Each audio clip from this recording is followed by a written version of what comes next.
Welcome to the Backyard Professor live on Sunday night. It is already August, and it is already almost halfway through August, and I'm going to go outside and picket and protest that time is passing too fast. Who among us will join me? I will have as much accomplishment doing that as I will convincing apologists they don't have a clue. Tonight, we are going to look at the business side of Mormonism in an ongoing discussion. I believe this has been happening for about 4 years, and there is some continuing interesting ideas on how the business model of Mormonism, come on. We all know Mormonism is not a religion. It's a business now. It's a corporation. The corporation of the Church of Jesus Christ of Latter-day Saints. But they're making fatal errors. And that's what I want to explore tonight. So let's get this show on the road.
Just looking through the comments real quick. Happy birthday, Alan Zabriskie. Congratulations. Happy birthday soon to my beloved friend Tim Rathbone. Mark Crispin, you're here. Yeah, baby. That's right. We got to do the yeah, baby. And who else is among us? Wanda Anthony, welcome. Doug, Vincent, the man, Newton Lemos, how are you? Let's see who else is showing up here. Barry Richens, my man Barry. Joel Walker, good to see you. Peter Higgs, good day to you, mate. Yes, sir. Very nice. Did Joseph Smith practice polygamy? That's not my question. That's the handle of this person. Welcome. The answer is hell yes. Duh, except for those who want to twist the history. Boy, Mormons are such weird people sometimes. Some of them, not all of them. I have great friends and neighbors who are Mormon. I wouldn't trade them in, but wow. Richard Petchak, good to see you. Radio Free Mormon. Yes, Jacob Lewis, Marquita Armstrong, good to see you. Dan Vogel, the man, Dan the man, good to always see you. Grandma Carlson, good to see you. Don Smith, Nikki McBee, Anna Gill, Jacob Lewis, James Conger, El Sonnabend, Howie Rourke, Joel Walker, Howie Roach. Wow, look at all you fabulous people. This is going to be what I would like to consider a very important topic, subject. Some of it's technical, might get a little bit boring. It's not nearly as exciting as the Book of Abraham to me personally. Hey, Marissa Elms, how are you? Marquita Armstrong, good to see you. Thank you, Mark Roach. He's saying I rock. I want to rock and roll all night. Want it every day. I want to rock and roll all night. Come on, I used to skateboard to that as a teenager, right? We all did. Okay, no more singing, please. I kept my day job. Yes, thank you very much. So, this idea that I want to share with you, I've printed it out because there's bits and pieces and parts that I want to skip, but I do want to give you the entire gist. Might be a little bit long tonight. Very important subject because we know that the corporation of Mormonism is masquerading as a religion, and it gets tax-free benefits, of course. And as a business, they're just billions and billions. They swim in the money. I just looked it up. You can look it up. Google this if you think I'm kidding. Oh, Doug Vincent, thank you very kindly. I am Grandma Carlson. Yeah, the song gave me away, huh? Yeah. KISS. Knights in Satan's Service. That's what we were told the acronym meant back when we were teenagers. You remember Lex de Azevedo, the Saturday's Warrior? My turn, it's my turn, it's my turn on earth. Yeah, you guys all showed up just to listen to me sing. Well, Lex de Azevedo convinced everyone in our ward that all that stuff I was listening to, the Beach Boys and Foreigner and REO Speedwagon and all those guys, Chicago, and all of that, and KISS, all of that was the devil's music. Boy, you know, Beatles and so on and so forth. ZZ Top. Yeah, baby. Legs. I'm just saying. Okay, so anyway, so this particular situation tonight is pretty important. Now, we were apprised of it back in 2019. I say we, the message board that I inhabit. And yeah, Chicago also, Don Smith. Yes, how could I miss out Chicago? Yeah. Yep. So this idea of a business model, I'm going to read it on screen, and yet I have some notes that I'm going to keep because I have some things that I'm going to refer to. And Journey, yes. Journey also. Yeah, man.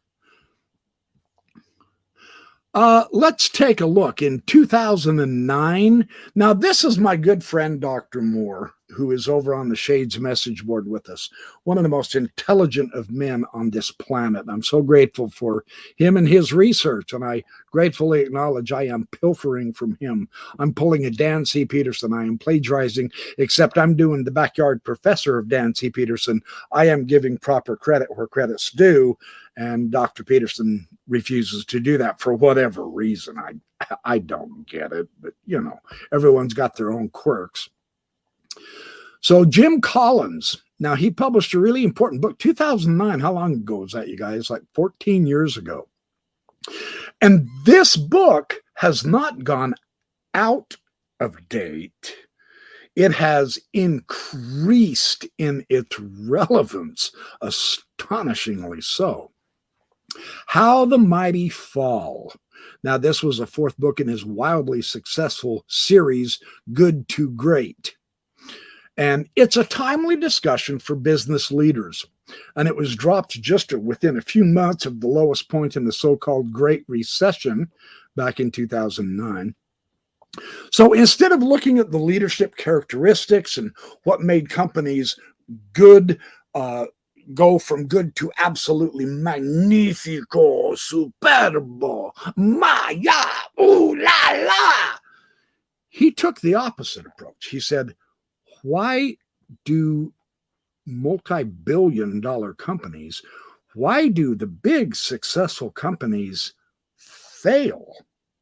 What is it they're doing that is causing them failure when they become some of the greatest companies in the history of economics on our planet? And I thought, well, now that's an intriguing subject. It's very good. So Dr. Moore read this, and as he read through it, he says, I was stricken throughout by parallels to the modern LDS church. And yes, he recognizes there are differences between churches and businesses, but of course. But to the extent that both the businesses and the churches succeed by selling more of a product or a service, they are led by fallible leaders and a struggle in the face of constant change. I believe the analogy has material relevance, and he is so correct. He just recently updated us. So what I'm going to do is I'm going to share with you his idea, some of his ideas from 2019, when he first helped us become aware of this. Then he updated us again in 2022. And now he's recently updated us again in 2023. The astonishing thing is it's getting worse for the church, and they don't see it. So this is what I want to discuss. And you will certainly recognize what Dr. Moore talks about here. And yet there are some dandy surprises. That is why I wanted to make this video. So thank you, Dr. Moore, if you're happening to watch. If not, I still love you, brother. So let's take a look. What he does is he gives the bullet point markers which characterize stages 2, 3, and 4. And so there's several stages, and I will show you a chart later on in this presentation. Oh, for the love of Sam Walton. I can take his name in vain. I used to work for him over at Sam's Club. I've got it here somewhere. Hold on. I'll show it to you right now, and then that way I can get it over with. Oh, criminy. Do I have everything I need? Oh, here it is. Okay, hold on. Don't let me lose my place here. Don't let me lose my place. You hear me? This chart right here is a very, very important chart that he is going to be discussing. These are the 5 stages of the ascension of a successful business and then its decline. And he talks about there's various bullet points in each stage.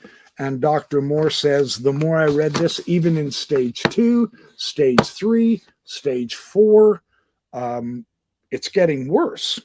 And so this is remarkably interesting that the leadership, the claimed inspired leadership prophets, are taking the exact same mistaken path and making the same types of mistakes as many of the mega big corporations have in the past, and they become irrelevant. They failed, they've disappeared, they're gone.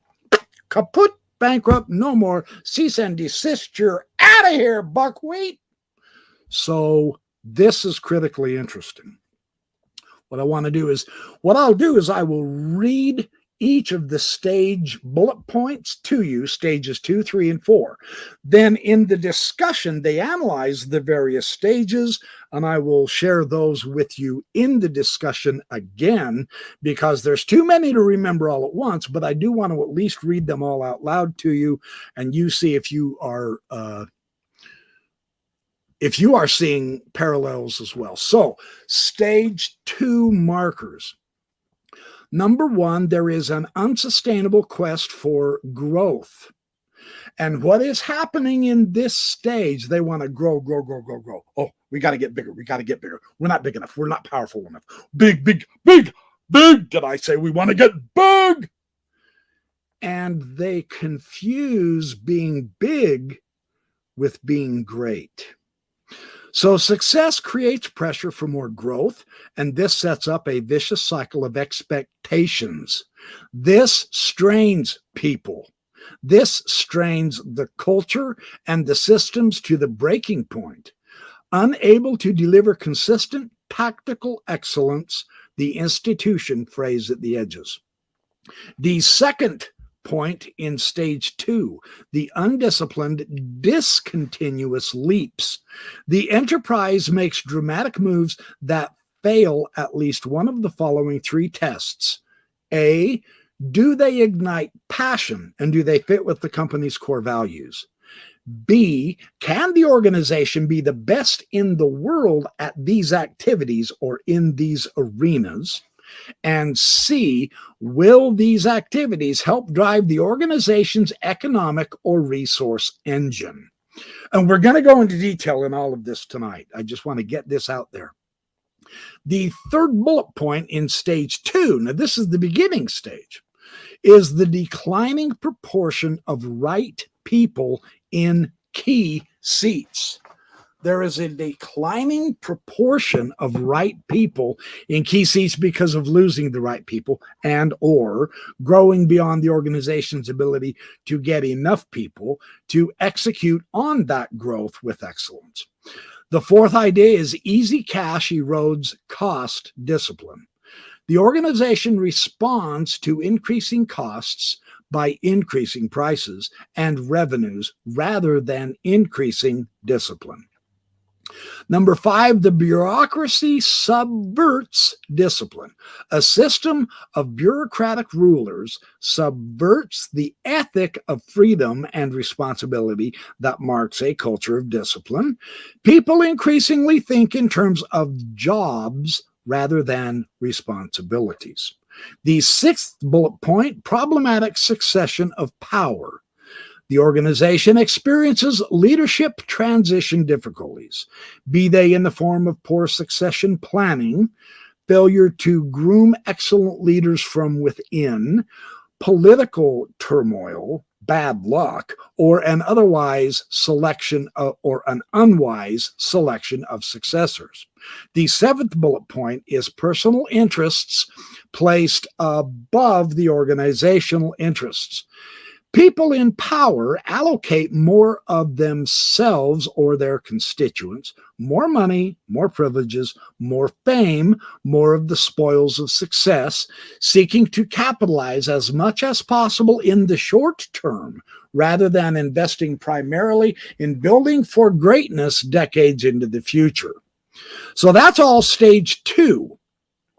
In stage 3, which is a worse stage now, they've gotten to the pinnacle. In stage 3, they're at the top. The first marker is amplify the positive and discount the negative. There is a tendency to discount or to explain away negative data rather than presume that something is wrong with the company. Leaders highlight and amplify external praise and publicity. See, that's nothing like what we see in the church today, right? The second bullet point, big bets and bold goals without empirical validation.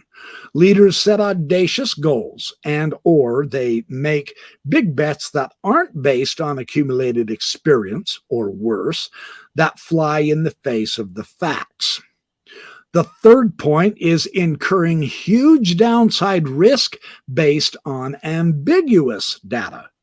When faced with ambiguous data and decisions that have a potentially severe or a catastrophic downside, leaders will take a positive view of the data and run the risk of blowing a hole below the waterline so that the ship begins to sink.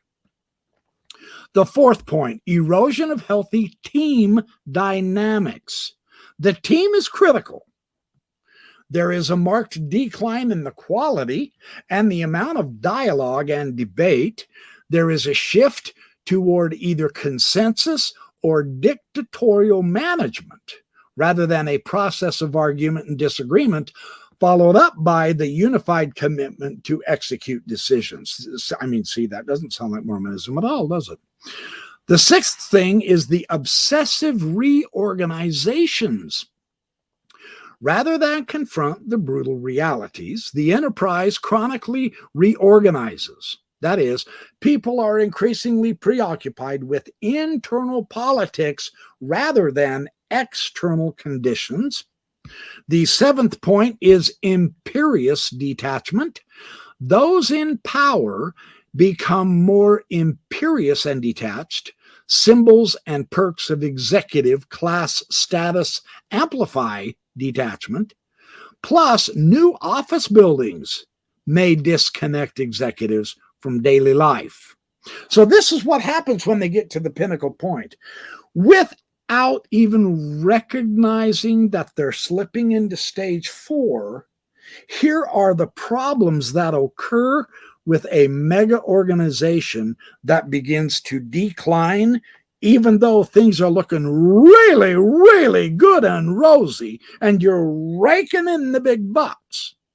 You're in decline when these kinds of issues start to show up. And we have many examples I will share with you tonight that has been getting worse from 2019 to 20, 21, 22. And now this year, it's steadily getting worse and it is rapidly increasing. So this is really important.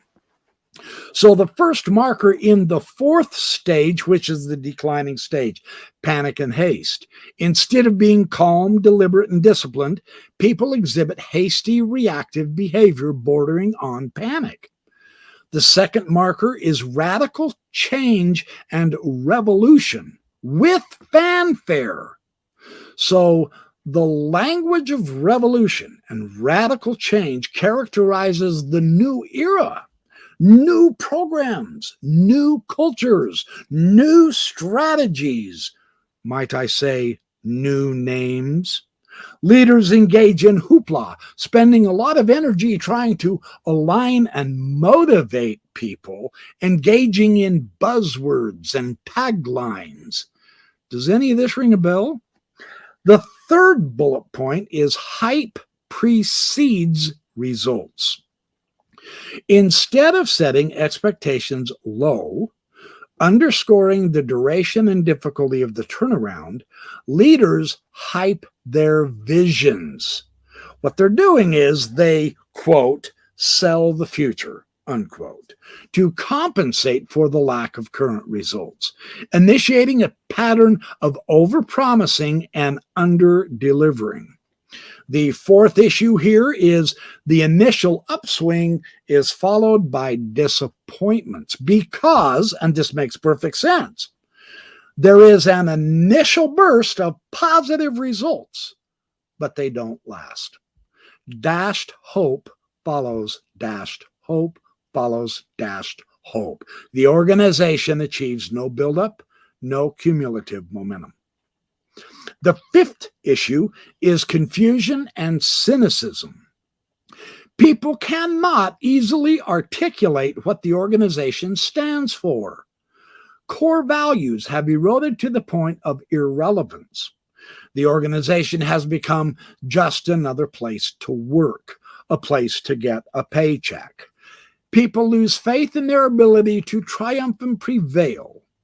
Instead of passionate believing in the organization's core values and purpose, people become distrustful regarding visions and values as little more than public relations and rhetoric. And the sixth bullet point is chronic restructuring and erosion of financial strength. So each failed initiative drains resources. Cash flow and financial liquidity begin to go down. The decline is coming on.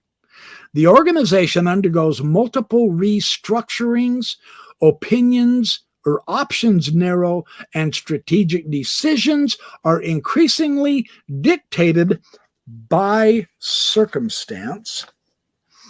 And it's here that I want to keep these two out because I'm going to have a lot more to say about those. So this is basically the stage 2, 3, and 4. And this is really going to be fascinating to see how and we get this mostly, believe it or not, in the general conferences. For real, yeah. And you'll recognize this as Dr. Moore brings it out, and I share this with you. It's fascinating. I had no idea. I really didn't. So this is remarkably interesting. Let's go on to, and I was the first one to post to him back in 2019. I said, yeah, this is very interesting. I see lots of parallels.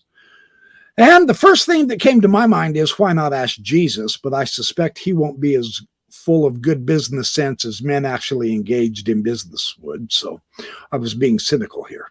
So my good friend Gaddy Anton, now him and Dr. Moore kind of go back and forth a little bit. And the way they discuss this is so fascinating. It kind of sets the tone for all the rest of the discussion because they work through some of the problems and potential issues here that is really interesting. Stage 3, Gadianton says, does strike me as relevant. Now, that's the stage. Stage 3 is the one where they've reached their pinnacle. And this is where they're looking to get big instead of great. They want growth, you know. We want to be the fastest growing church in the world, etc. And then they have undisciplined, discontinuous leaps. They can't get the right people to fill the right places, etc. You know, their leaders start sexually exploiting minors behind closed doors like the bishops do, stuff like that. And Gadianton says, I have a hard time placing stage 3 coming out of or evolving from stage 2, however. I can't really place stage 2, but then again, I don't have a lot of knowledge of the church's corporate history. So here's the idea. The leaders seem prone to living long lives, avoiding personal corruption and excesses, and pursuing their aims with discipline. And this hasn't really changed in 50 years, has it?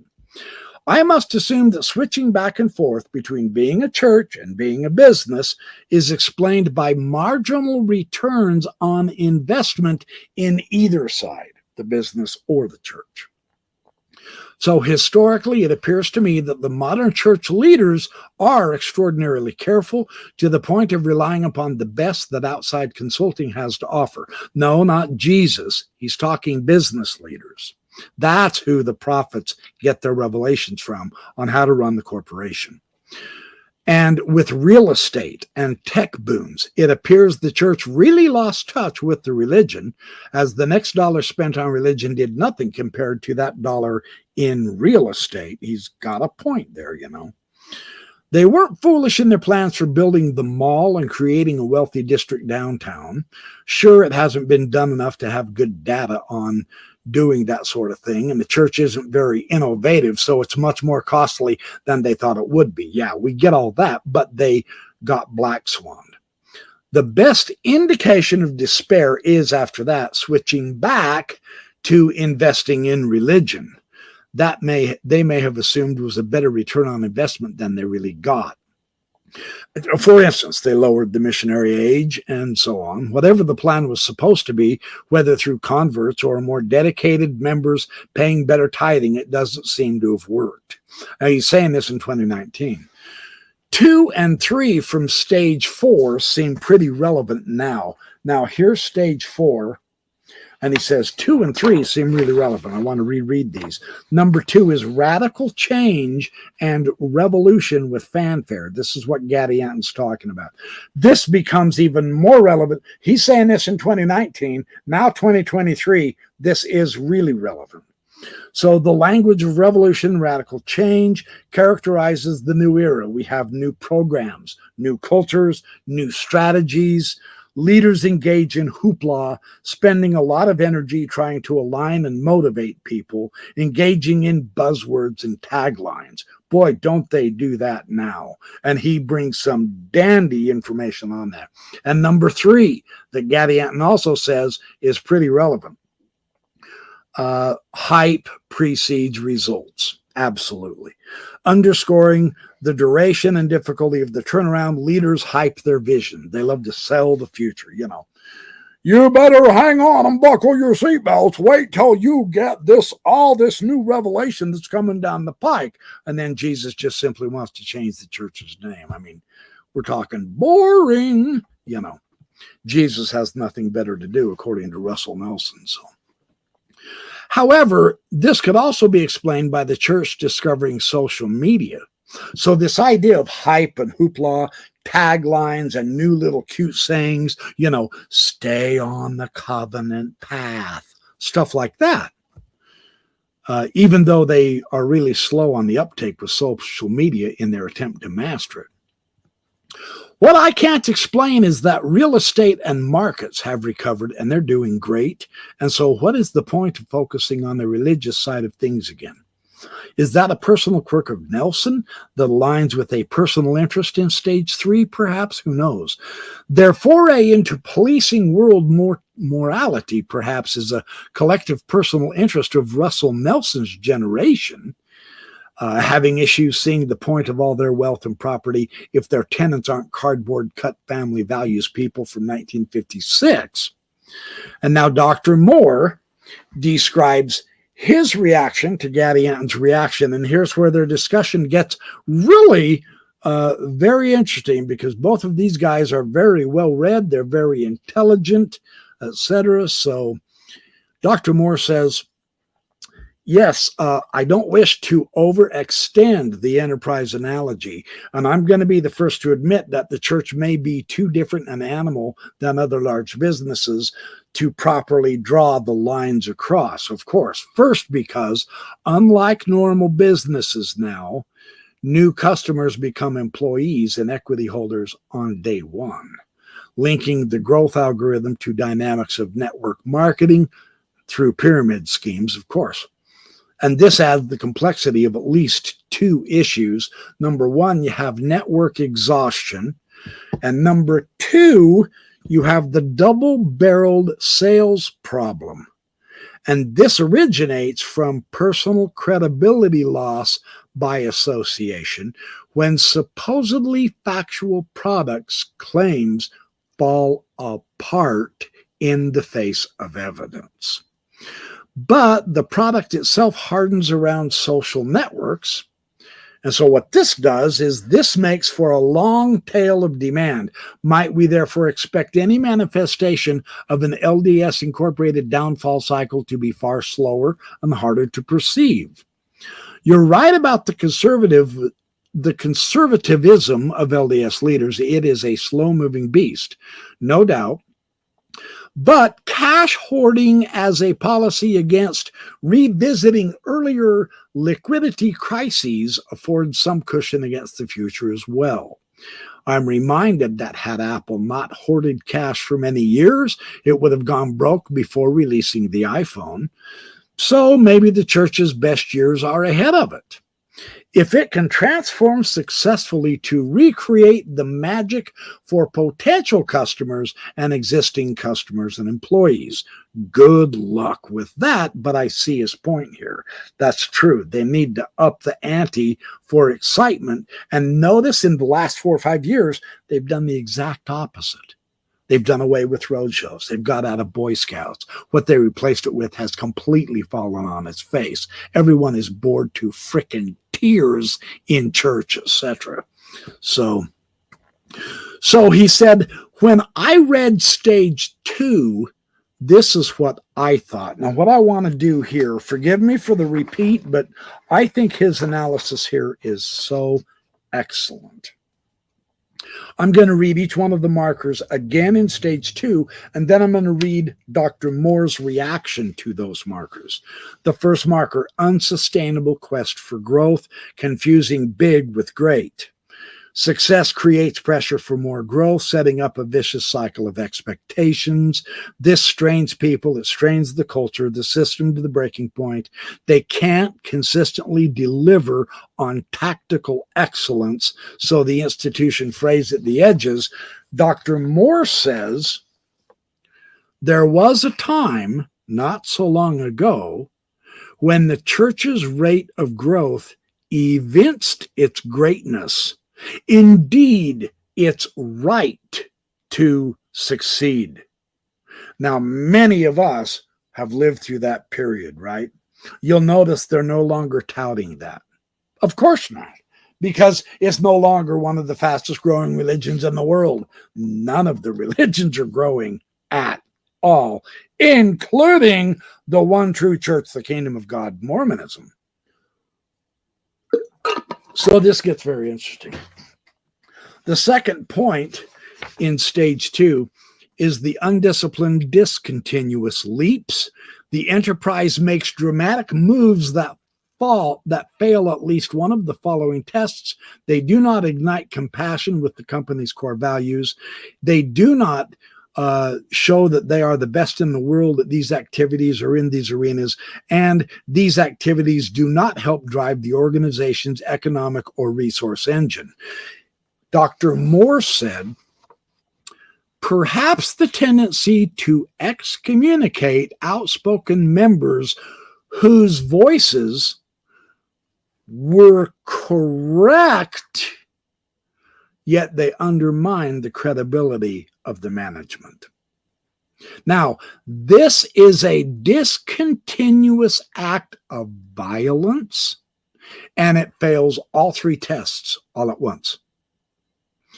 So that's very interesting. This is not how they should have handled it, but it's what the church is actually continuing to do at least since 2009, without question, right? So the third point, declining proportion of right people in key seats. There is a declining proportion of right people in key seats because of losing the right people or of growing beyond the church's ability to get enough people to execute on that growth with excellence. And Dr. Moore here said, it may not apply, but I wondered about the sustainability of exporting leadership across city, state, and even state and country lines through various missionary and regional callings. Interesting. They could not keep up with what was going on. Jesus couldn't either. They claimed they're running the church through his revelation. Okay, they claimed that. He's not a very good organization manager then, based on what we're seeing today. That's not blasphemous. We're using their claim and asking them, what gives, guys, right? So the next issue is the easy cash erodes cost discipline. The organization responds to increasing costs by doing the wrong thing. They increase prices and revenues rather than increase discipline.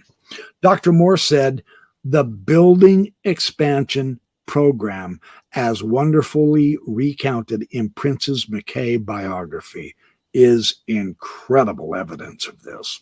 Very good. Now, the fifth point, bureaucracy subverts discipline. A system of bureaucratic rulers subverts the ethic of freedom and responsibility that marks a culture of discipline. People increasingly think in terms of jobs rather than of responsibilities. Dr. Moore's comment is layers of authority and the file leader model, perhaps. The sixth issue is the problematic succession of power. The organization experiences leadership transition difficulties in the form of poor succession planning ahead of time or failure to prepare and groom excellent leaders from within. It could happen because of political turmoil or bad luck or an unwise selection of successors.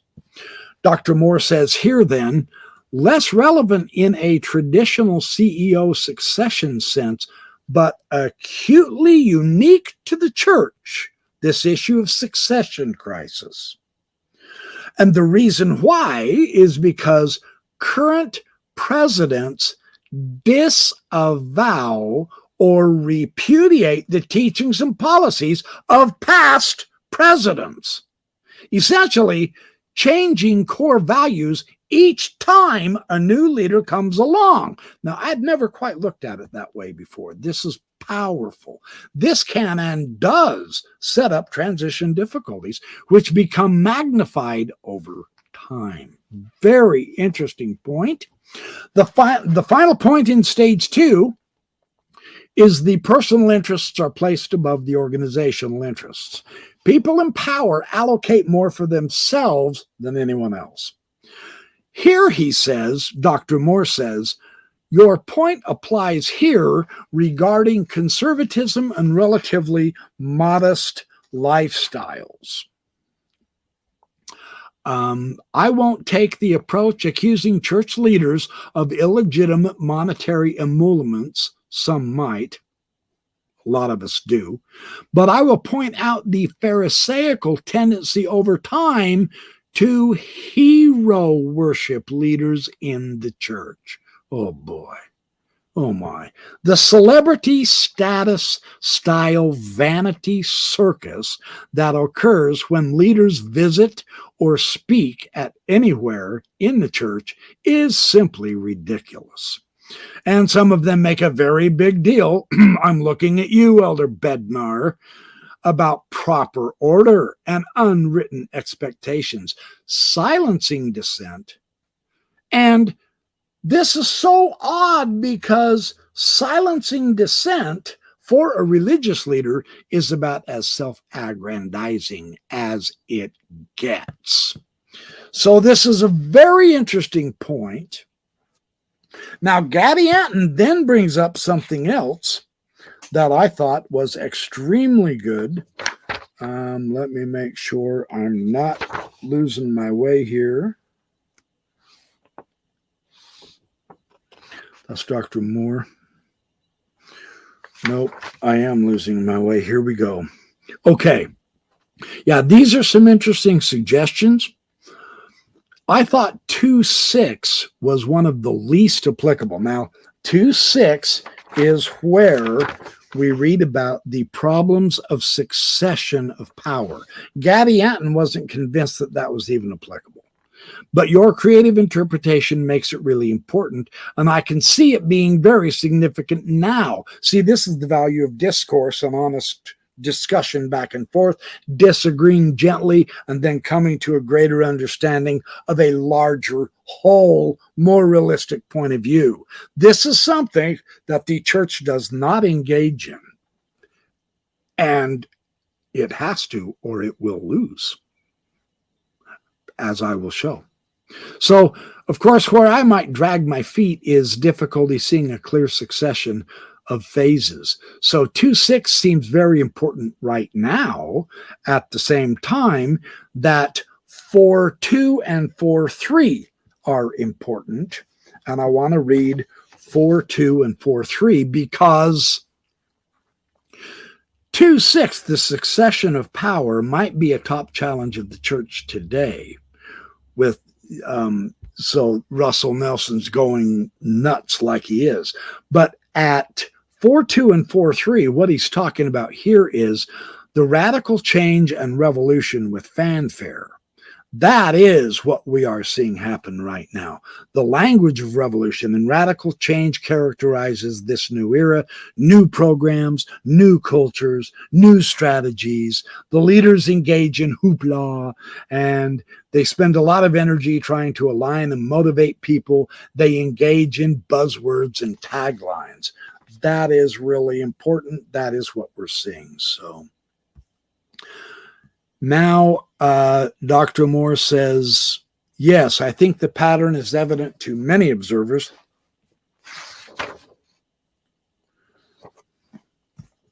And while there may not be a perfect analogy between business and church, so see, he's not just trying to blindly criticize the church without some thought. That's not what we're doing here. That's not what we ever do.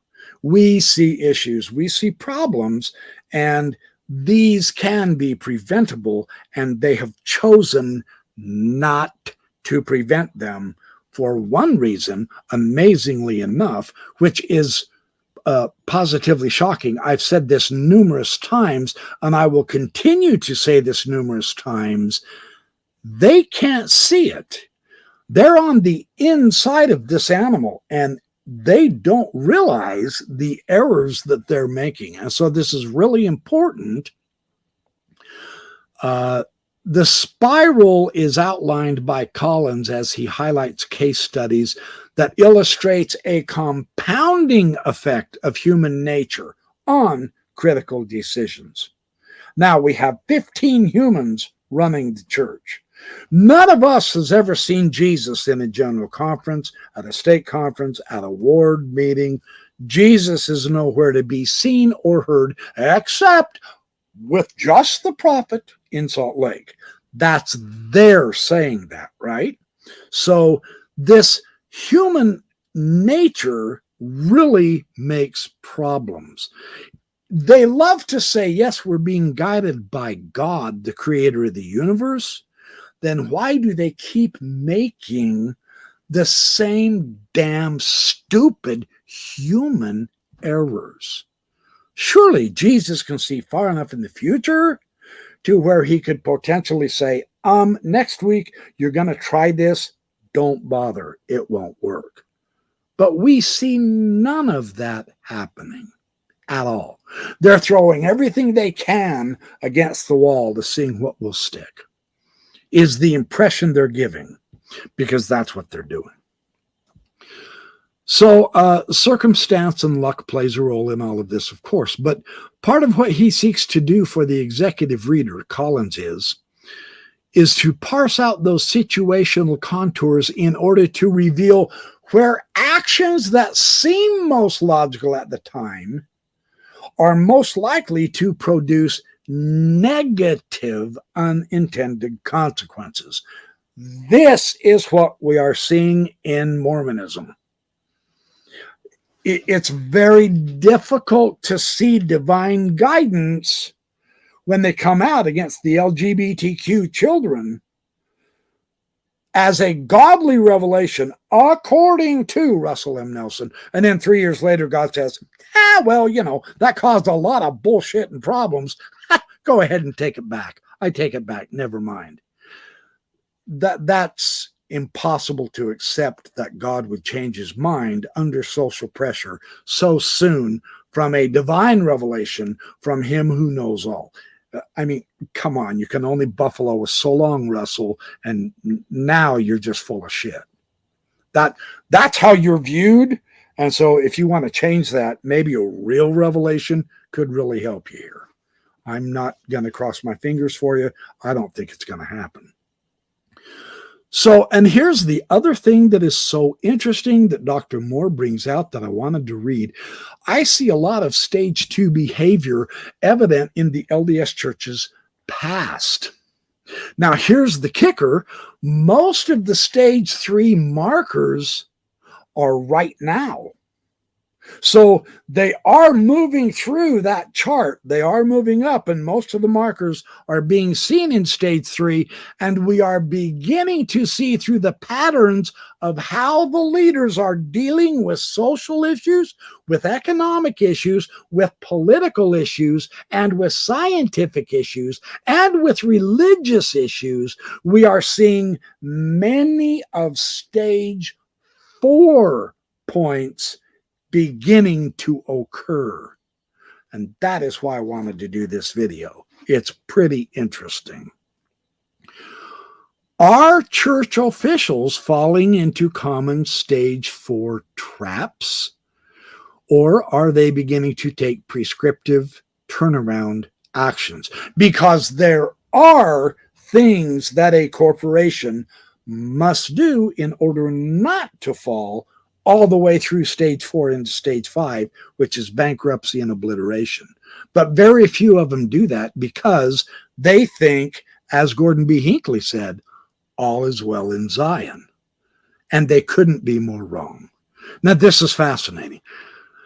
So, regarding stage 3 markers, here is a very interesting thing in church past history that has happened. Stage 3 says this.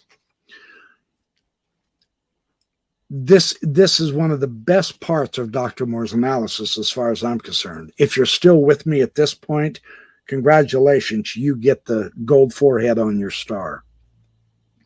The first marker in stage 3, now this is the pinnacle stage, is amplify the positive, discount the negative. There is a tendency to discount or to explain away negative data rather than presume that something is wrong with the church. He says company. I'm going to start saying church now because that's what it is. Leaders highlight and amplify external praise and external publicity. Here's what Dr. Moore says. The blaming and here's how the church is doing this. The blaming and shaming the internet and members who discover negative history. The public relations stunts on various small donations to equality and love groups, yeah, they're in stage 3 because they're doing everything in stage 3 that they shouldn't be, right? So here's the second point in stage 3 that the church is guilty of. Big bets and bold goals without no empirical validation. You don't have a reason validly to make a big bet and increase your goal enormously, but you do it anyway because it impresses the people in your company for the time being. That's the idea. Here is how it happens in the church. They always talk about hastening his work. Isn't that interesting? Hastening his work. Missionary age is another issue. And the absurd 100,000 goal of Elder Holland for total missionaries in the field. They are also building way more temples, even while attendance and utilization continue to decline every year. Russell Nelson builds more temples. And we'll have more to say about this here in just a few minutes. So the next idea is incurring huge downside risk based on ambiguous data. When faced with ambiguous data and decisions that have a potentially severe or catastrophic downslide, what the leaders will do is they will take a positive view of the data, and this is where they run the risk of blowing a hole below the waterline in their boat. And then they turn around and say, oh, well, stay in the boat. Where will you go? No, don't stay in the boat. The damn thing is sinking, man. This is the Titanic. Here is what Dr. Moore notes the church is doing that they shouldn't be. The risky church essays that they put up on their website, bet, and then they followed up with equivocation as the church leaders address the obvious, their own unreliability as spokesman for God. The hole blown below the waterline might be applied inoculation theory. I love that inoculation. Oh. The fourth item that the church does but shouldn't, here's what a corporation does in order to begin declining is they say the erosion of healthy team dynamics. So there is a marked decline in both the quality and the amount of dialogue and debate. And what happens is the shift moves toward dictatorial management rather than a process of argument and disagreement, followed up by the unified commitment to executive decisions. There is a democratic discussion with all parties involved for those corporations that do not decline into destruction. Those who do so are because when the leaders speak, the thinking has been done. Never criticize the church leaders, even if you're right. That is the wrong approach. But that's the only one Mormonism knows, right? Here's Dr. Moore's comment. Did the church ever have healthy team dynamics? Likely not relevant as a before-after, because the starting point for the church, even as councils became a thing, well, we do have councils in the church. Even before that, the starting point is never drew on proven management decision models. It's always been based on what Joseph Smith said. And he was not a manager. He was a fill in the blank. The next idea is the externalizing blame. Now, this is so interesting. Rather than accept full responsibility for setbacks and failures, the leaders point to other people to blame, not themselves. It's never, the church is perfect. It's the people that are not. Love the people, but realize the church is perfect. You see the brainwash here. This is very important because here's the problem. From the beginning, the church never accepts the blame.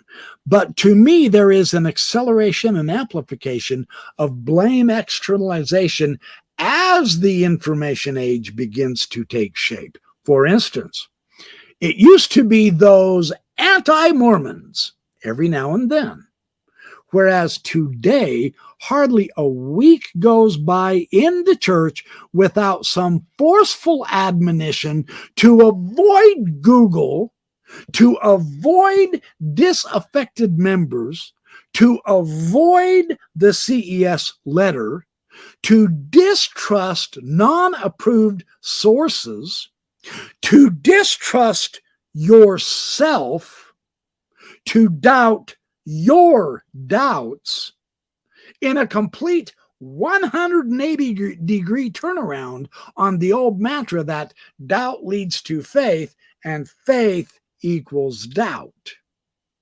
Now, an encouraging signal is seeing acceptance of books like Bridges and greater encouragement to just love and accept those who doubt or leave the faith. So they're attempting lamely to make up for their idiotic shortcomings and casting blame everywhere except where it ought to be. I suppose it's our fault, too, that Mormonism got fined $5 million by the SEC. That's our fault, too. Even though they refuse to tell us about the finances, they can blame us for that. See, you idiots, cost us $5 million. We need that back pronto. Can you pay an 11% tithing for the next year? Who knows what bullshit they'll come up with, right? This is fascinating. Now, here's another one that is just so interesting. The obsessive reorganizations. Rather than confront the brutal realities, the enterprise chronically reorganizes. People are increasingly preoccupied with internal politics rather than external conditions. And this is Dr. Moore's analysis, this is possibly Nelson's personality and possibly because so little happened under Thomas S. Monson. But anyway, yes, the pace of organizational change in the church today is breathtaking. I see the changes as problematic, especially because they're being attributed to revelation. An unfortunate but all too common pattern of dishonesty between management and employees. Dishonesty wrecks organizations faster than any external challenge because it undermines the fabric of confidence without which there really is nothing left. And for all of their inspired insights and great spiritual power, I'm not convinced the leaders grasp this yet. It's amazing, isn't it? So, very interesting. Ironically, taking 5 and 6 together, the external blaming and the obsessive reorganizations, by wrongly externalizing blame and claiming internal revelation for change, doubly opposite to the healthy and honest practice of internalizing the blame, it is you leaders' fault, and openly acknowledging external forces driving the change. Yes, we're biased, real jerks when it comes to the LGBTQ. You don't hear any of that. But if they were to come forward as actual leaders instead of pretending to be because God tells them what to do, supposedly, church leaders are committing a dual atrocity on its members. Lie number 1 is blaming the wrong party. They blame you and me. Lie number two is saying that the next move to the wrong source. You have to willfully look away not to see this for what it is. Heck, they're doing it to their own past prophets. Think about this. Oh, it's not me. It's not me. It was that bozo 50 or 100 years ago who spoke a well-considered opinion. They're even throwing their own prophets under the bus now. That he was wrong. Yes, this has been going on for a long time. It's not new in any sense, but each time it happens, this hole gets deeper. Very interesting. Also, the church does not seek apologies. Very famous comment from church leaderships. So, think about how many times the church leaders have been caught red-handed doing this. Go way back. Polygamy, the Nauvoo expositor, Joseph Smith's murder. Blame was externalized when it should have been internalized. Joseph lied about polygamy, and he ordered the expositor to be destroyed in order to defend his lie about polygamy. You'll never hear that explained in church that way, but that's the fact. Blame was externalized by leaders to those lying liars and those murderous mobsters. Then, after the reorganization, the big change, that is, they moved west, was internalized as a revelation from God to Brigham Young, of course, yes. It wasn't rightly attributed to a decision foisted on willing saints due to a refusal by leaders to correct past and present actions and committing to the laws of the land. Nope, not at all. Doubly wrong, doubly harmful, and now no longer defensible as a truth-filled narrative. Furthermore, Joseph followed this method in his youth too.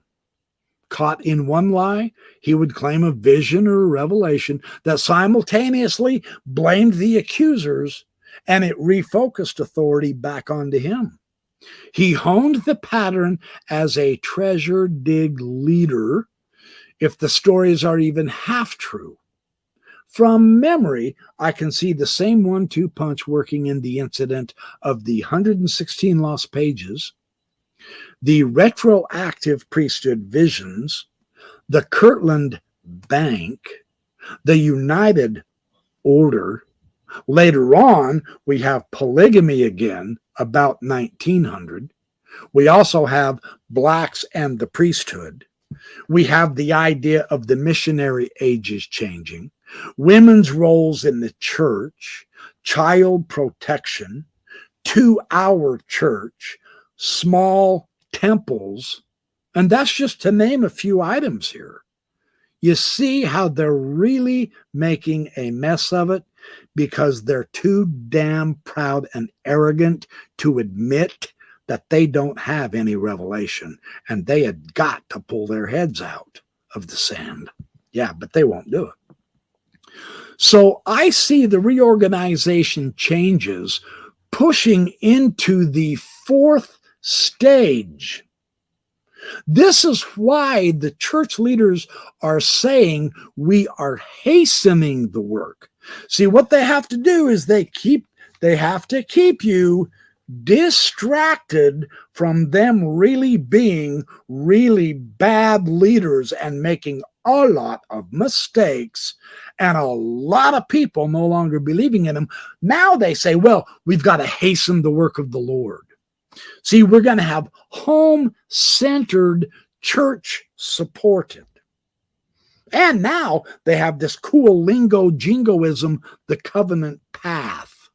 They also have this jingoism of the true name of the church, serving as misleading marketing at best. So take hastening the work, for example. It was a radical change. It was heavily marketed. The number of missionaries surged after that went out. Convert baptisms took a bump upward with the surge, of course, and then it all fizzled out. It wasn't even real. We could have predicted that effect by mathematically examining the population, by the way. Did you know that? And then the hoped for positive results of sustaining higher rates of missionary service and stronger conversion numbers, that just did not happen. We're right back to where we were now as we were pre-COVID. And now what do we get? Nothing. No one talks about hastening the work anymore. No one talks about any of that. That is not how good turnarounds look. That is not what honest leadership looks like. So on stage 4, number 5, which is also really interesting, I want to read this. Confusion and cynicism. So people cannot easily describe and articulate what the organization stands for, that is, the core values. They have eroded to the point of irrelevance. The organization has become just another place to work, a place to get a paycheck. And so what happens is people lose their faith in their ability to triumph and prevail. Instead of passionately believing in the organization's core values and goals, people become distrustful regarding the visions and values, because all that is public relations and rhetoric. I've said that myself, right? That's what it is. So on this issue, I hear more cynical comments among active members today than I ever have in my entire lifetime. Dr. Moore, by the way, is an active Mormon in Utah, just so you know. He really is. So that's purely anecdotal, but it's absolutely there, percolating through even the best and the most committed members. It comes out here and there. It comes out in meetings. It comes out in the social gatherings. It comes out between family members. The thing about people is they are exceptionally good at recognizing duplicity and deceit. Someone needs to get that memo to Salt Lake City quick, because them old bags don't believe that. They think we're so damn dumb that we believe everything they say. Were you aware of that? That's what they think. Let's show them wrong. Let's show them they're wrong. So, and finally, the final point, of course, and this has to come up time and again, fundamentally so, the corporation of the church has so much cash that they have hoarded that it will absolutely outlive the present downward spiral of its religious narrative. There's no question. If the church were to completely face the music, pivot away from prophetic mantles and hot potato revelation, and focus instead on just doing good in the world, it has the resources and organization in place to make an enormous impact. I dare say if the full weight of Ensign Peak were deployed by the church, then I believe, with somewhat of an inside baseball view on the numbers, it would be the largest charitable organization in the world. But we all know that's not going to happen, because these people that are leading the church do not have that kind of wonderful vision. They've lost it. They are in apostasy from Jesus's point of view. All you have to do is read the New Testament, what Jesus said, and then compare to what these guys are saying and doing, and you will see they don't know what Jesus is all about in any manner. And that's amazing. That's absolutely astonishing. So, got through that, thank goodness. Now, and this one is by Kairos, who says, now what gets real interesting here, the significant aspect here is that Kairos notes that there are some interesting concepts in Collins' principles and your insights into their applicability to the Mormonization. Thanks. Hold on. I've got to get to page 2. I apologize. Here we go. So I remember when the CEO of my company mandated Good to Great to be read by all the vice presidents and those above. He even quizzed us in high-level staff and trustee meetings. However, he fell from power, much as Carly Fiona did, by not having a good cover of loyal trustees in his own corner. So a silent coup took place, mainly based on rumor enhancing a business loss during the Olympics, when a foreign government stiffed our company for about $25 million. It was mostly recovered through international courts. But anyway, the CEO is long gone. But this information network of power persons in an organization, they can pull off these kind of activities, especially if there's 1 or 2 leaders in that group. Companies usually suffer not only in terms of revenue and growth, but also in employee morale. For hardly is the true story of the demise of the CEO or board chair brought out. And that's so true. In the Mormon church organization, we hear that junior apostles speak only when asked. Nelson has a tight grip on everything he wants and may really trust only his buddies. He probably cannot call out all of the apostles' names from memory, and loyalty and obedience are the principles that dominate in the decision-making apparatus. The prophet is never wrong, and President Newsroom makes sure of that. And it also reinforces that PR image to the rest of the church through the church news, right? So it's very interesting. Now, Dr. Moore says, these are excellent suggestions. Thank you for sharing. Colin's focus is more of his research and book on large enterprises. He looks at very long-term trends.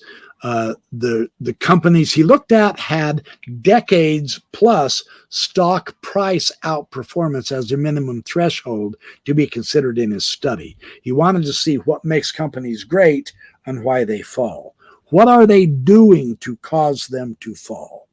So far, what we're seeing is everything the Mormon church is doing right now as a corporation, the rest of you do the opposite, because they're bombing down into stage 4, and that's one step away from death.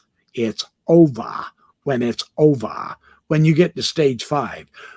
Mormonism in the last 4 years since Dr. Moore brought this up has slidden further down into stage 4.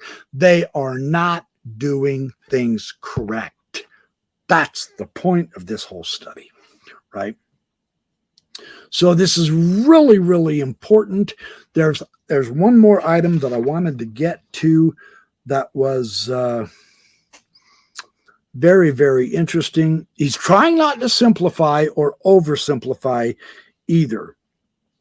Think, for instance, and this is the $1 million point. This is incredibly insightful from Dr. Moore, and of course, the church is not going to do this. Think, for instance, if the LDS church had not been so consumed with growth as a manifestation of its divine origin, but instead, if they had only put relentless emphasis on the quality of new bishops. Now think this through. I mean, it's a ridiculously high bar. That's true. Extensive training, mental health evaluations, background checks, deep reference checks, apprenticeship, required education sources in psychology, law, divinity, child development, leadership, organizational behavior, public speaking, and member-level knowledge of at least 5 other religions. Now, say the program was so intense, it took 5 years to produce this new LDS bishop. What would be different in the church today? Obvious answer.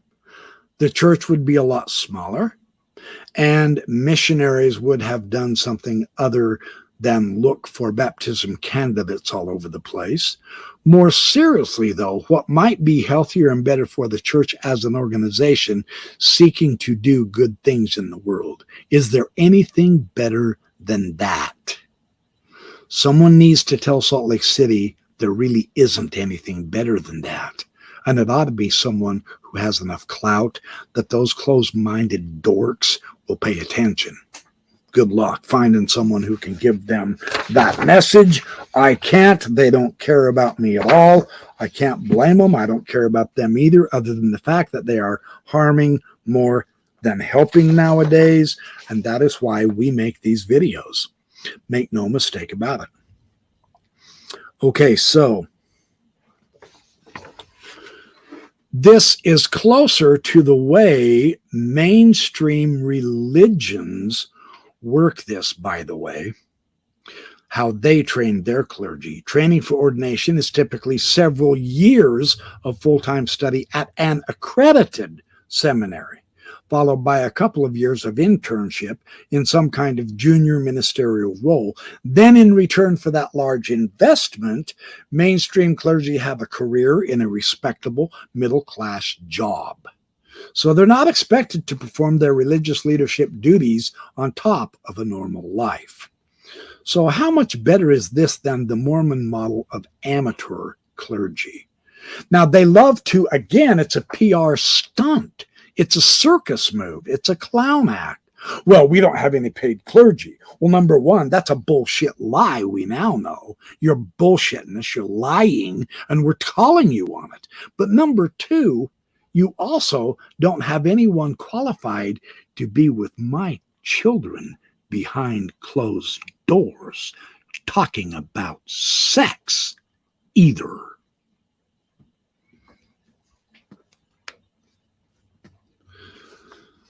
So I would prefer less volatility and more predictability in the clergy, even if the organization isn't growing, even if it meant paying the clergy. What is so wrong with paying the clergy, you see? Mormons have made that such a stigma. I mean, that's as bad as masturbating, right? To them, oh my God, there's nothing worse than masturbating. I would rather have you go kill someone on the street than play with your little factory, you know. The stupid disproportion of problems coming out of Salt Lake is incredibly astounding, right?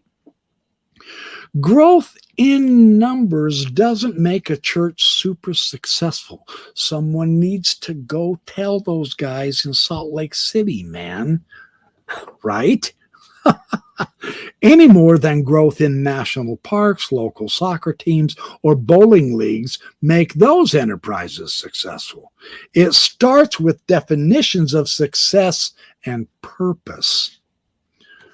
So your comment made me think a bit more about the Mormon model of sustaining the leaders, even especially local leaders possessing enormous training and education deficits.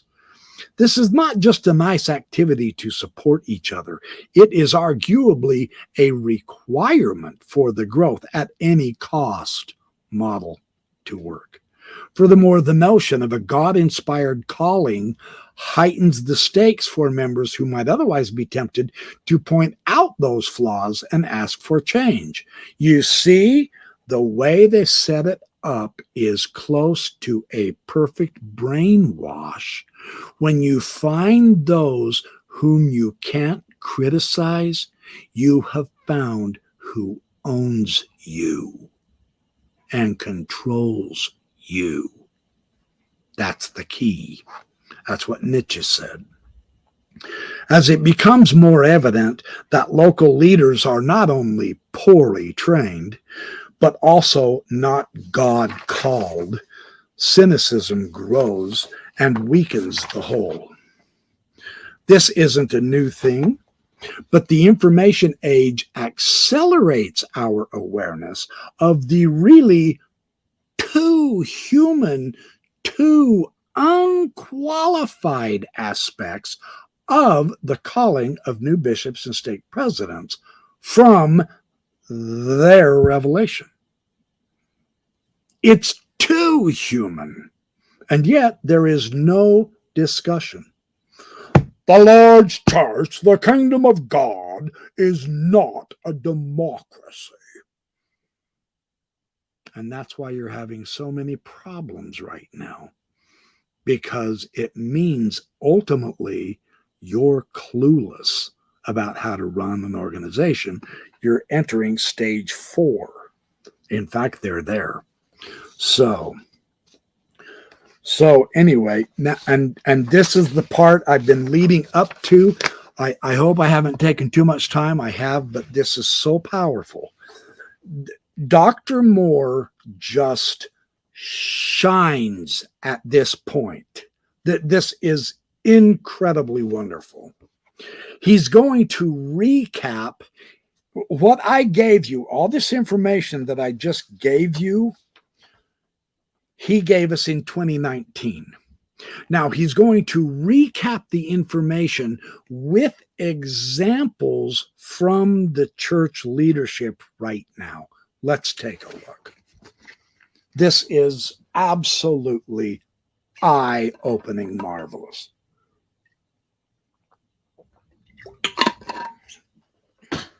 So this post was made 3 years ago. Recent events in the church in 2022 and 2023 prompted me to ponder Colin's important work again. I think it is highly relevant to the institution of the church. To be clear, when I say church in this context, I'm looking at the enterprise comprised of interconnected structures, members, leaders, policies, and theology, or in the operative metaphor, employees, leadership, systems, and product. So here's the recap.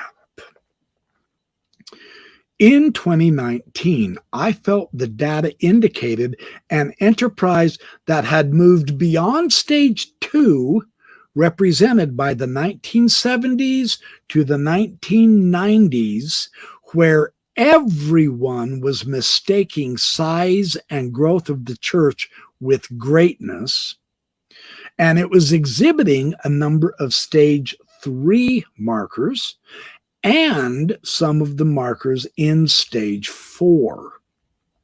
So for a litany of reasons, Russell Nelson has served as a catalyst for the decline of the church.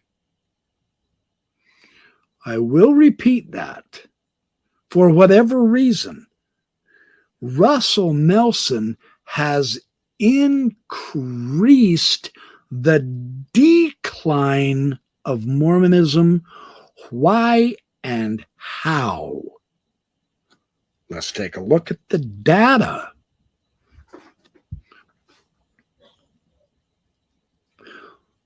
Here are the biggest issues marking stage 3. Whitewashing history, inventing miracles and miracle stories while ignoring failures and missed opportunities. We had public relations stunts, small donations to equality groups. Just recently, the Mormon Church contributed charity to the Catholic Church.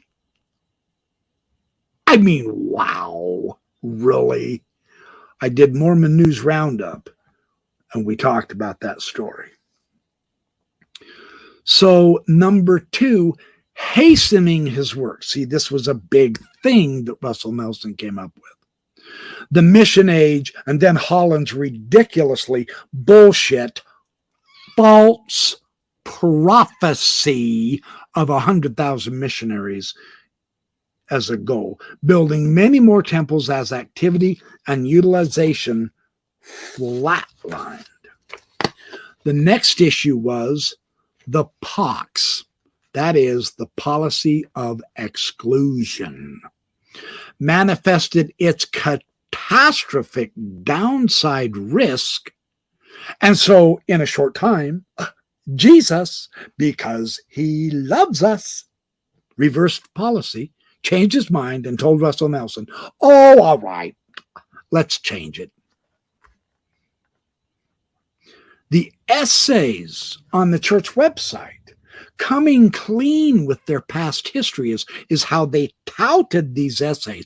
These will finally tell you the truth. And all they did was they admitted that everything anti-Mormons had said was actually the truth. And now they accepted that truth. And it's amazing because this was a necessary gambit, but the downside risk was immense. And thus we see the subsequent equivocation, and now they're de-emphasizing the essays. We're nowhere near done.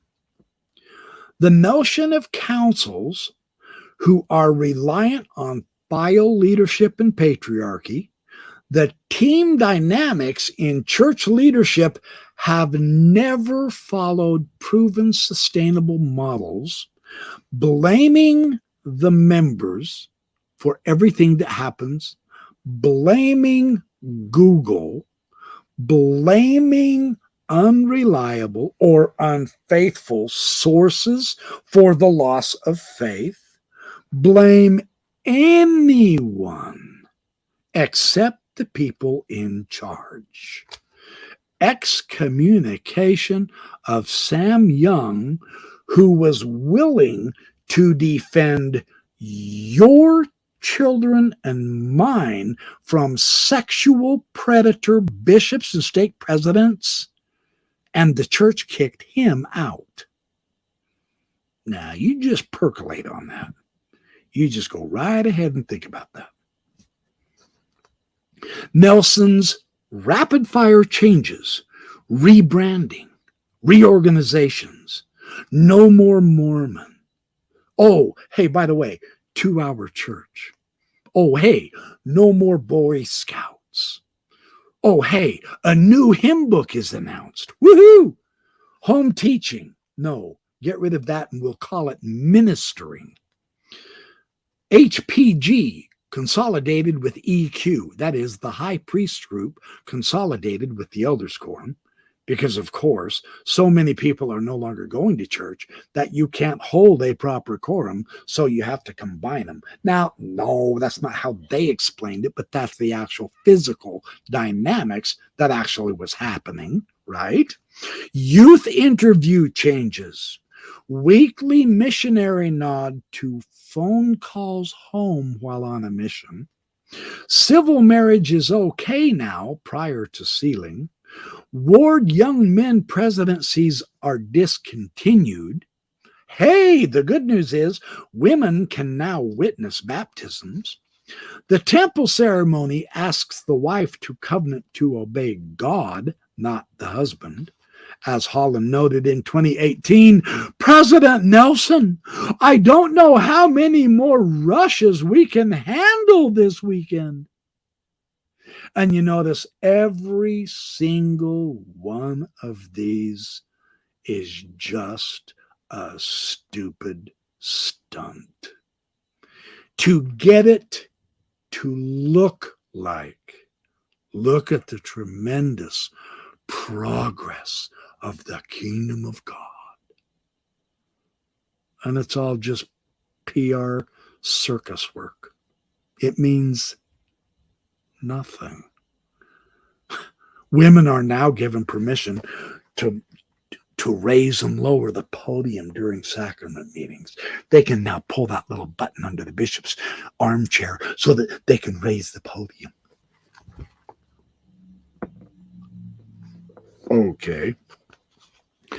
Small notions of apostle worship, such as standing when they enter or leave a room, remain seated until they stand, and near doctrinal insulation of leaders from rank and file members under the guise of order and file leaders. Plus, let's not forget Nelson's World Stadium Tour. In 2019, I also saw early signs of stage 4 decline.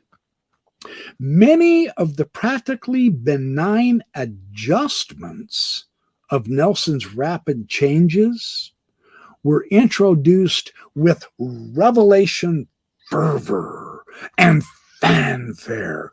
Oh, God is opening up the heavens to me, and I share them with you. And it's all just pap and pablum. So the energy that is attached to ordinary or experiential changes felt way out of proportion. So early signs of disappointing results in previously overhyped changes, most notably the much touted hastening the work mission age reduction, which had the mathematically guaranteed results of juicing missionary numbers temporally. We knew that would happen. What follows? A bump in baptisms. And all of a sudden, oh wow, look at this. We're getting so many more baptisms. Jesus is coming back now. He could be here next Thursday at 6 o'clock. You better get your ass in the bishop's office, repent, leave your little factory alone, and pay your gosh dang tithing, folks. Jesus is coming for supper. They made such a big deal about that. And now it's gone right back below where it was before the age change. And it didn't take that long to do that. Of course, all of that you can see mathematically. It's obvious. And now, of course, the predicted 100,000 missionaries never did happen. Not anywhere close. And now, of course, the less frequently hastening the work, the less frequently mentioned idea is less frequently mentioned than the word Mormon in the church now.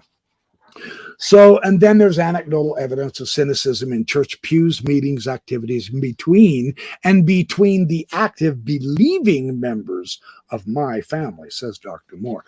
Now, here's the 2022 update. That was 2019. 20, 21, 22. 3 years later, see, ain't math grand.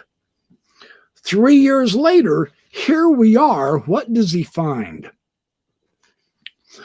I see more by the way of stage 4 evidence.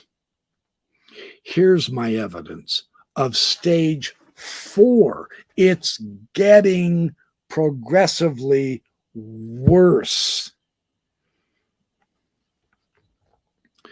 3 years of newsroom statements on church finances, but zero transparency in the form of actual financial statements.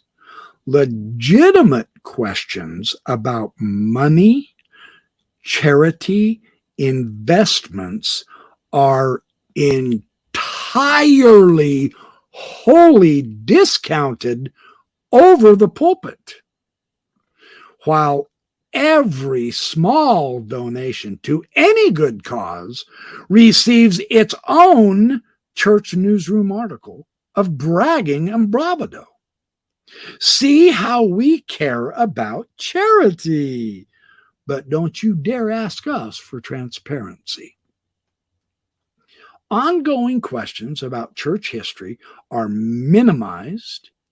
Ongoing questions about church history are mocked in frequent BYU and youth firesides, which reiterate the old whitewashed lies of the, quote, faithful narrative, unquote.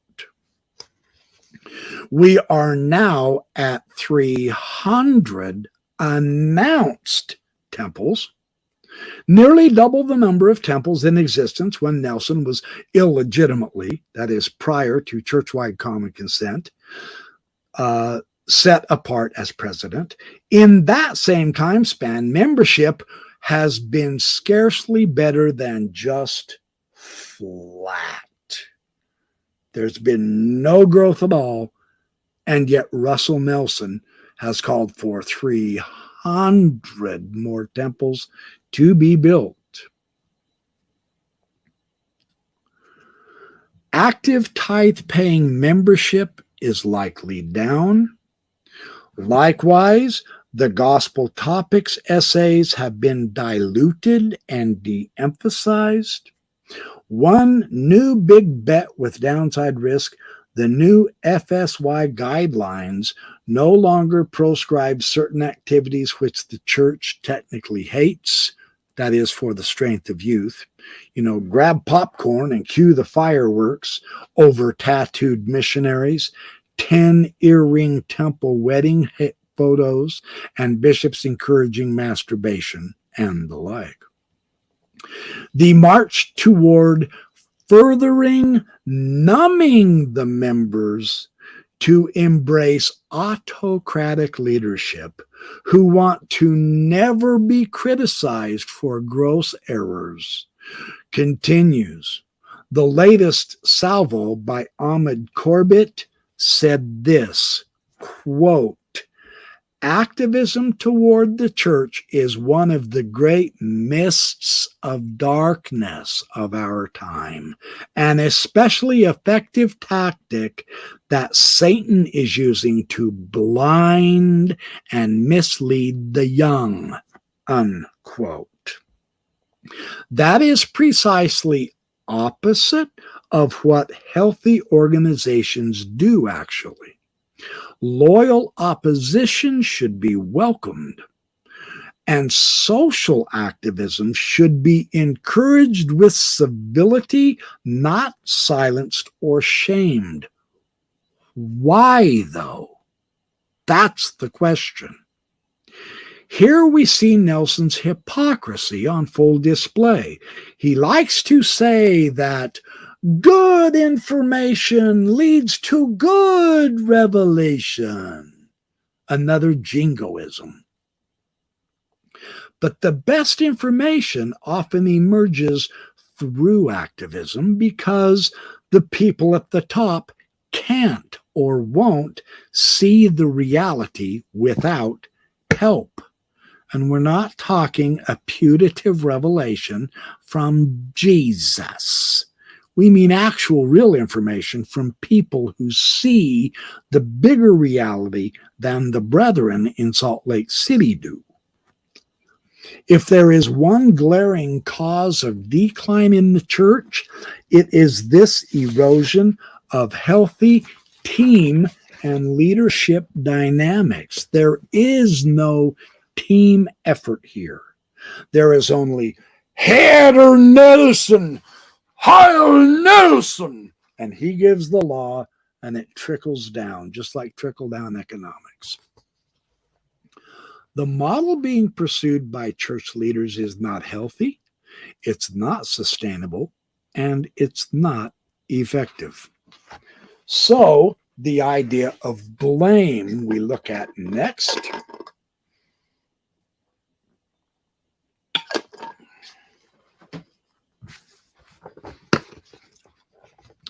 Blame shifting on people who leave continues at a fever pitch, even as panic sets in.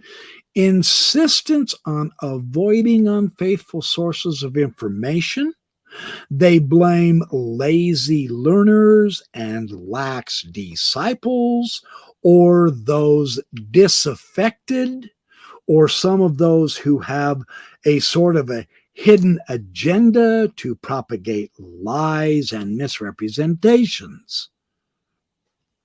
In this environment, church leaders are implicitly teaching that no one who leaves can be trusted to tell the truth.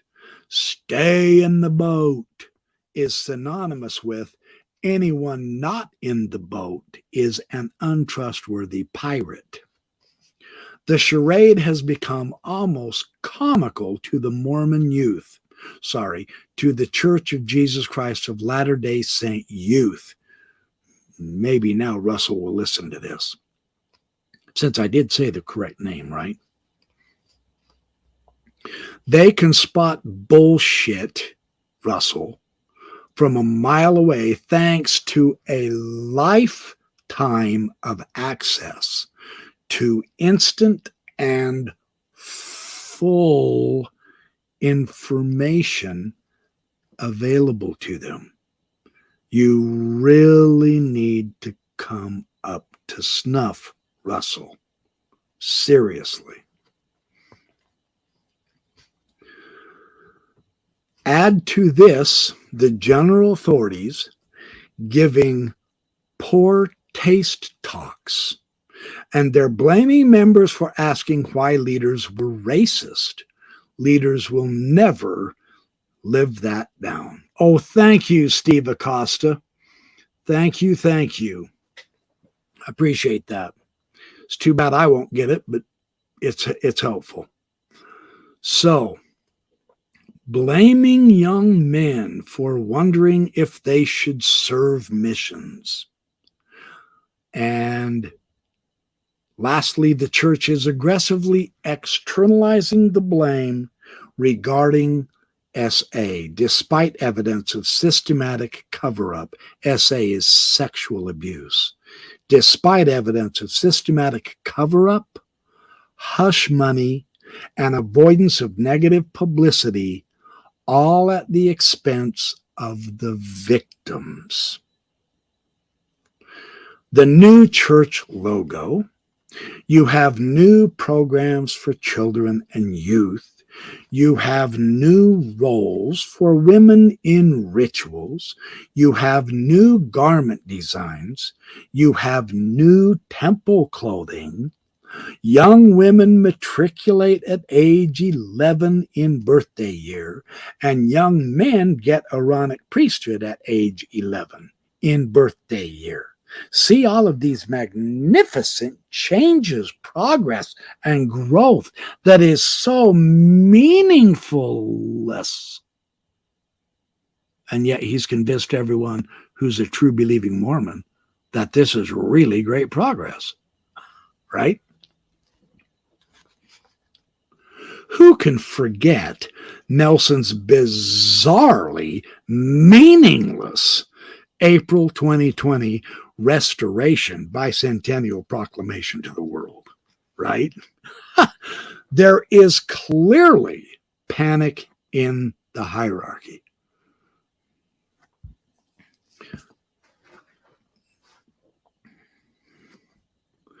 About people leaving, there is great panic.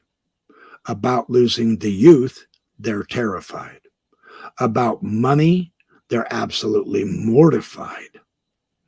About no longer growing, they're very, very terrified.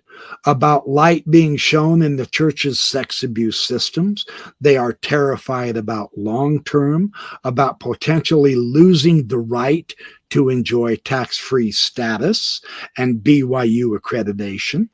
They are openly discriminating, but they don't want to lose their accreditation. They're terrified about that. Look at the hastily written, foot-stomping newsroom rebuttals to the Arizona AP sex abuse coverage.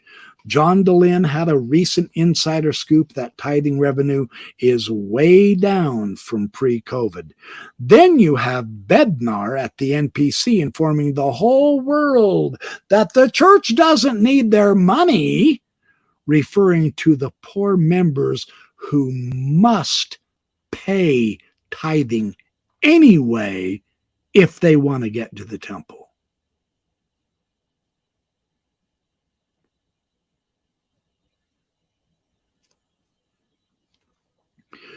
With Ensign Peak advisors, the church has built itself a golden calf. And they are scrambling to convince members it doesn't worship the calf. And the calf isn't actually an idol, but it sure as hell is gold, right? There is panic about LGBTQ activism and advocacy. Holland's instantly infamous musket fire talk to convince members just shows how worried the brethren are about this issue. It's like, hey, we're driving off a cliff, but will you clowns at BYU grow a spine and back us up already? Yeah, because we've already spent hours discussing it internally and we've got nothing. Reports are that young people today get some 70% of their information. The young people get that information on social media platforms. 70%. And I'll give you one guess between ex-Mormons and Mormons on social media who has more content, better arguments, doesn't hide facts, and consistently articulates behaviors that are and aren't honest and moral. If you guessed ex-Mormons, you get to go to the head of the class. Thank you, Carol Lukes. That is very, very kind of you. Thank you for the super chat.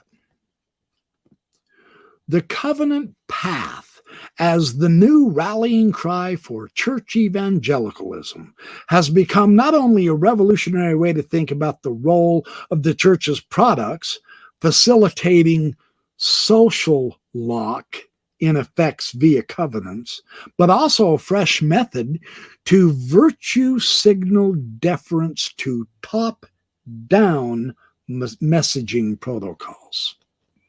In other words, they are reinforcing, brainwashing you and your children to shut up, sit down, do as we say, and believe us. No arguing.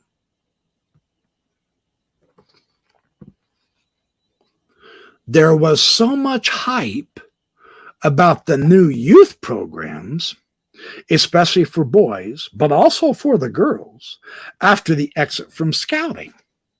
The results, however, have been nothing short of super lame. The new programs are not structured around achievement or extra church experiences, vocational learning, or social awareness.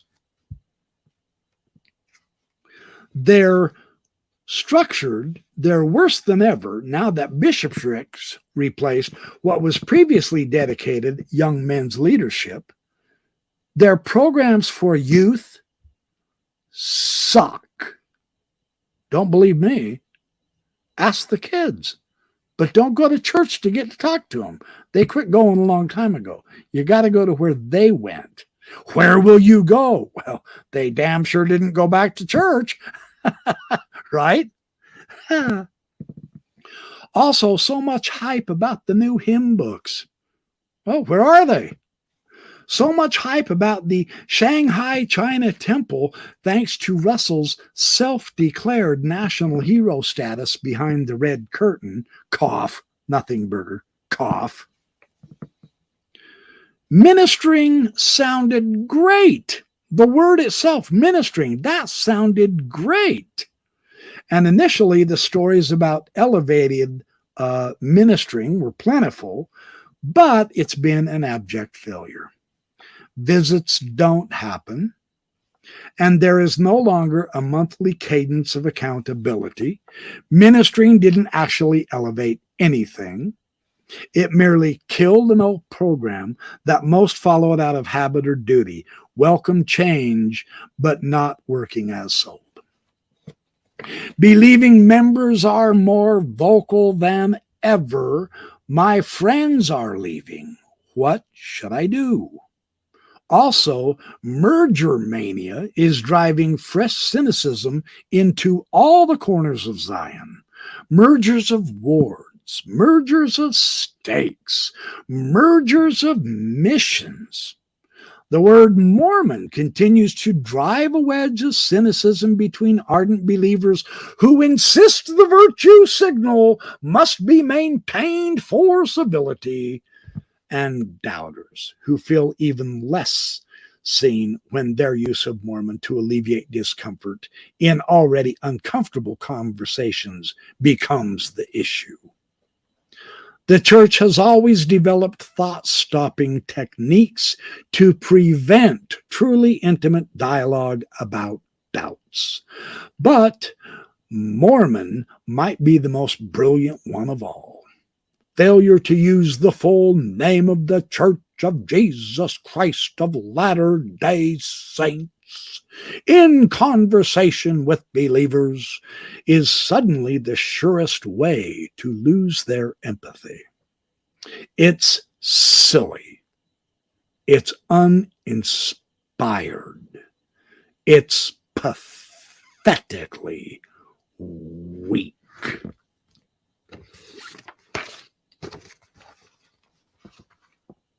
And it's nonsense. Roughly half of Mormons,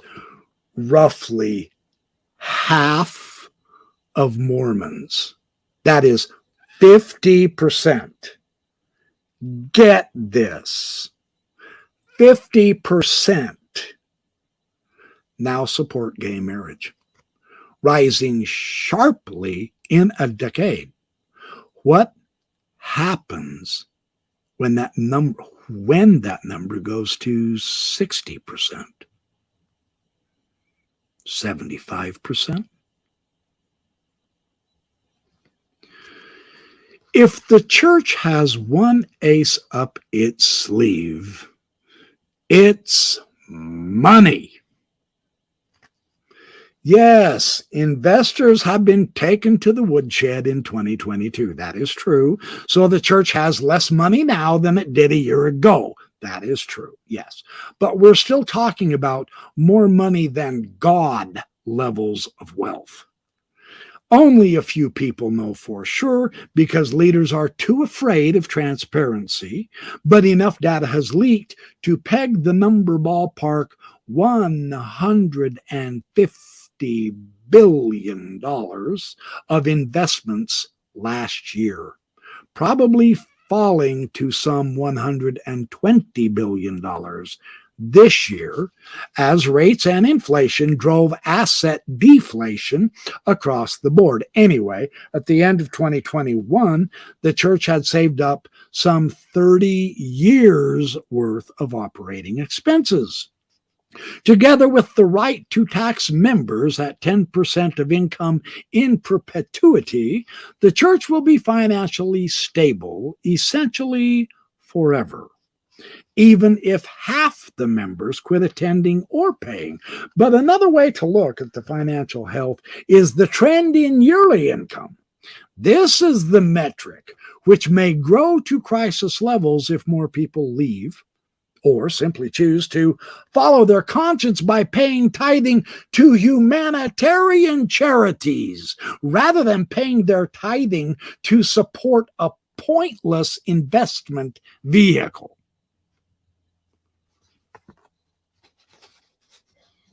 So that's his comments for 2022. And now I have fantastic news for you. We have an update for 2023, and it's not really long, but it is long. In 2023, the church's steady march through stage 3 down into stage 4 in decline continues. How do we know this? Because we have the evidence. Let's review the evidence, and then we'll call it a night.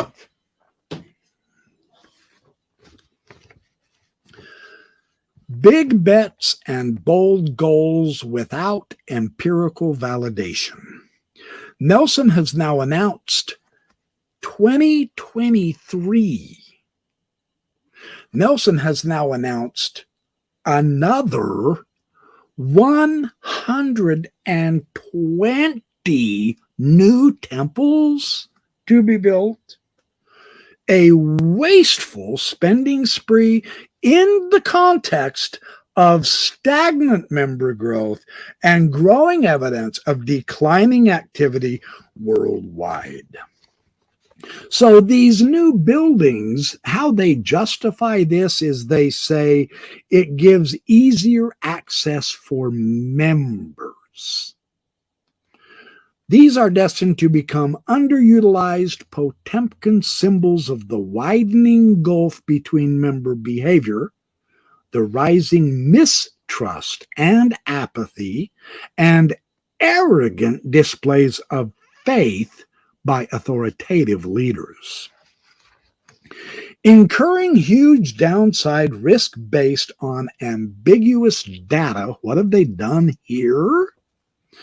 I see two new ways this is playing out. First, leaders continue escalating a political game of chicken over social issues, such as marriage equality and gender identity, based on the ambiguous argumentation of preserving religious liberty. You gotta focus. We need religious liberty. Focus. Bonus if you can name who said that and in what movie. Focus. You gotta focus.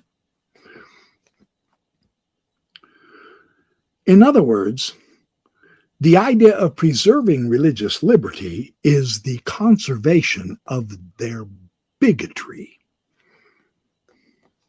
Second, the church has been exposed for not only hiding its vast wealth, but brazenly breaking the law to do so, all on the basis of an ambiguous fear-born notion that if members knew how rich the church was, they'd stop paying tithing.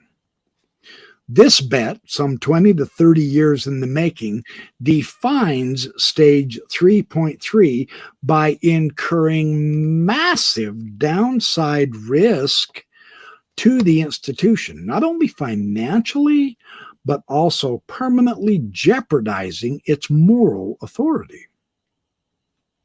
These risks have been assumed by dozens of church leaders over more than a generation now, based on the unscientific and likely untrue assessment that the cost of transparency is greater than the cost of secrecy, even illegal secrecy.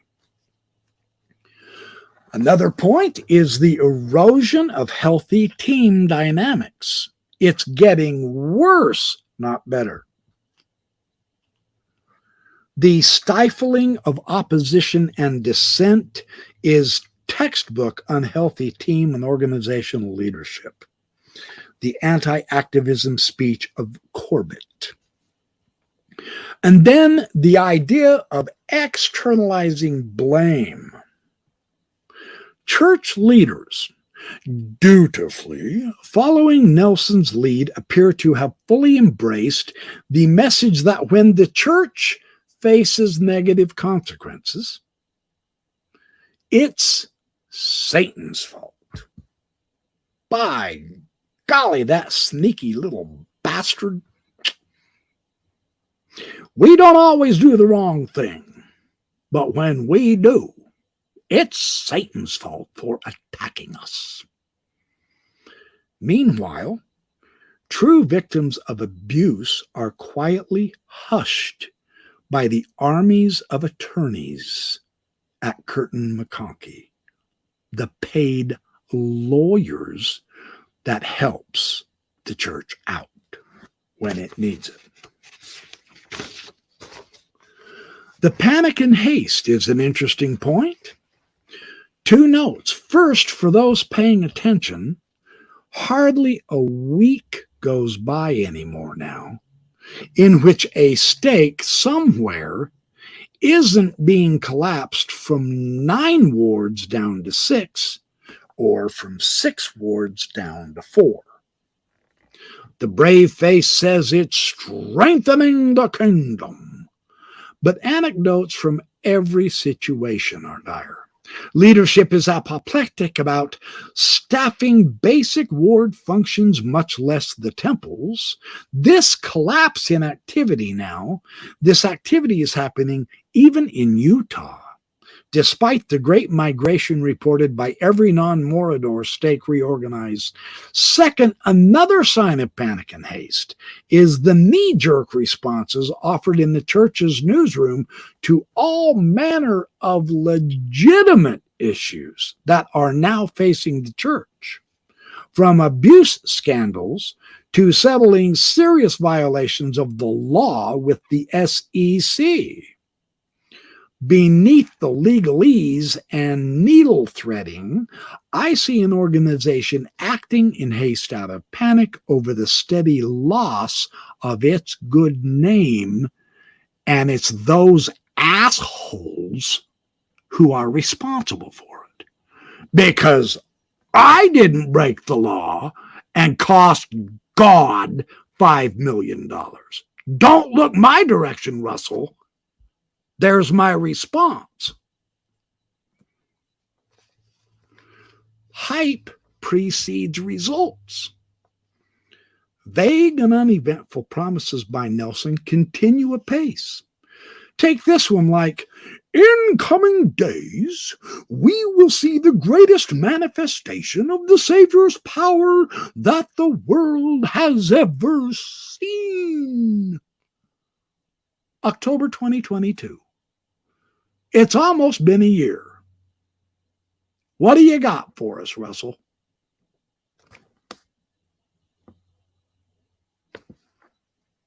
Well, we're waiting. More jingoism. Statements like this are of the ultimate hype. And Nelson seems to invent a new one every 6 months for General Conference. And yet nothing new under the sun.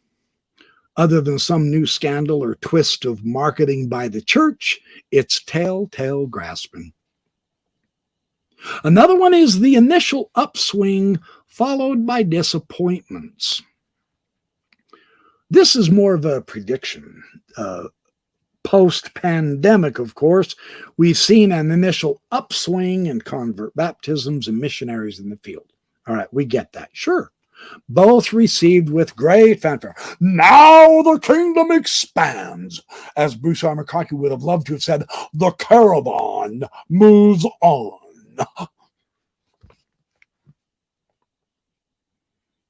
Both will turn down in 2024. And we will watch to make sure that prediction happens. That's Moore's prediction, and I'm with him. It's just a little bump, and then all of a sudden, crash and burn. Happens every single time. There's no reason to think it'll be any different at all. And then finally, the confusion and cynicism.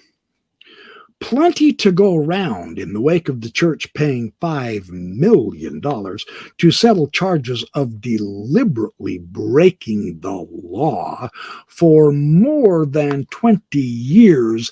Anyone else's ass would have been in jail. Members who give themselves permission to look are coming away shell-shocked, properly so. Often unable to talk about it rationally. Man, there's tons of evidence on the internet. Have you seen how the TBMs responded to that fine? Wow. Talk about clueless.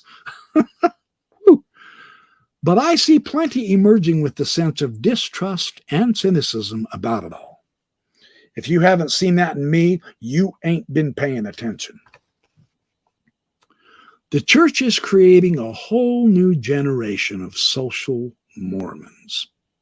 And the nice thing is, Dr. Moore promises he will give us an update next year, 2024. So that's essentially what I have on one of the important ongoing discussions about the business side of the church, while if you look at it from a certain direction or a certain perspective, looks really good. But it's entering deeper and deeper into stage 4, and there is a cost to pay. Now, what happened in the early Christian church when it entered stage 4, the Mormon church calls the Great Apostasy. And then, of course, because in a perfectly circular argument, the prophets of today's church says this is the restoration of all things. And yes, there were previous apostasies, but no, silly, there won't be any more apostasy. We're the final chosen generation. So apparently, they think they can do anything they want without consequences because Jesus is getting in his little red Corvette. He's turning the key and he's coming on down to cruise the world. And it's been 2,000 years and it's never happened. Of course, then technically speaking, only up until our age could he have had a little red Corvette. So maybe that's what he was waiting for. Who knows? So that's what I have for you tonight. I appreciate all your attendance. I appreciate all the excitement. Thank you for all of the super chats. That's very nice and generous of you. You're awesome people. You guys have a good evening. I've kept you over a little bit too long. I apologize, but not really, because this is important information. And the nice thing is we will have updates as we church watch from outside, because inside you can't see what's really going on. They aren't transparent. And so we find ways to learn the truth and knowledge that Father promised. And sure enough, we keep receiving it. So thanks, you guys. Be good, do well, have fun. Don't stay up too late. But if you do, have a lot of fun. Make lots of friends. Stay happy. Get lots of sleep. And I will see you next time on the Backyard Professor Live, where we kick ass and take no prisoners.